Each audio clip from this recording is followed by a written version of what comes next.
Planet Coaster is a great game for telling stories. You know, it's got great character, it's got beautiful props, beautiful scenery, and the rides themselves. You know, and when you go to a theme park, it is like a story in itself. You know, you go out and the things you do throughout the day when you're in a theme park, you remember key moments, and the same thing will happen in Planet Coaster when you're playing a game. Because it's piece by piece, it's kind of, you know, it's pretty sort of simplified, and initially it kind of just allows you to build something quite straightforward, you know, and it's just a simple, effective tool to kind of create, you know, a basic track. It's piece by piece, but to me that means it's controllable. So the piece by piece is actually your means of input. So it makes planning your coaster far more simple. So what I love about what we do is I can channel my coaster through these buildings really easily, because I can build beautiful straight tracks, that I can build really intricate tracks too, because I can vary the length of the piece of track that I'm creating to get the level of detail that I want.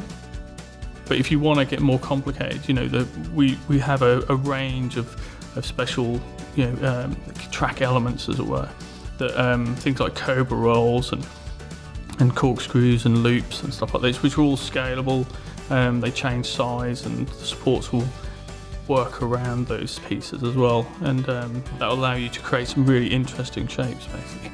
So if I've created some fantastic piece of terrain or scenery and I want to chuck my coaster rail through that, it's actually very controllable.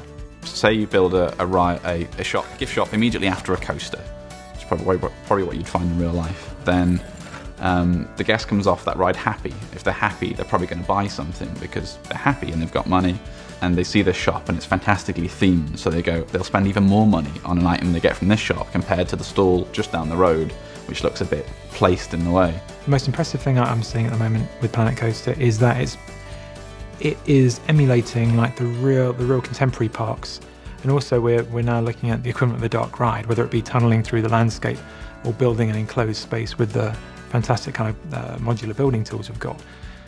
It invites dark spaces, so you want to start caring about the lighting in a way that you haven't done before. So very, very flexible, but you've got that kind of basic idea of building off of an existing structure in a very, very simple way, and then just taking it as far as you like in terms of decorating it and you know, how you lay out your park and where you put these things. You take care of your fine detail with actual detail objects. So when you get down to a certain level in the landscape, what you want to do is start pulling in scenery, structures, really, stuff that builds into the landscape and doesn't just sit on it. It's part of it and rooted inside it. You've got the basic structure there, so it's going to work from a simulation point of view. But if you want to make that shop or that ticket booth more attractive to guests and want to make it more enticing, maybe even make the guests consider paying a slightly higher price for whatever it is they're going to buy there, you can build off of it and build around it and decorate it with all these fantastic assets that we've got packaged in with the game.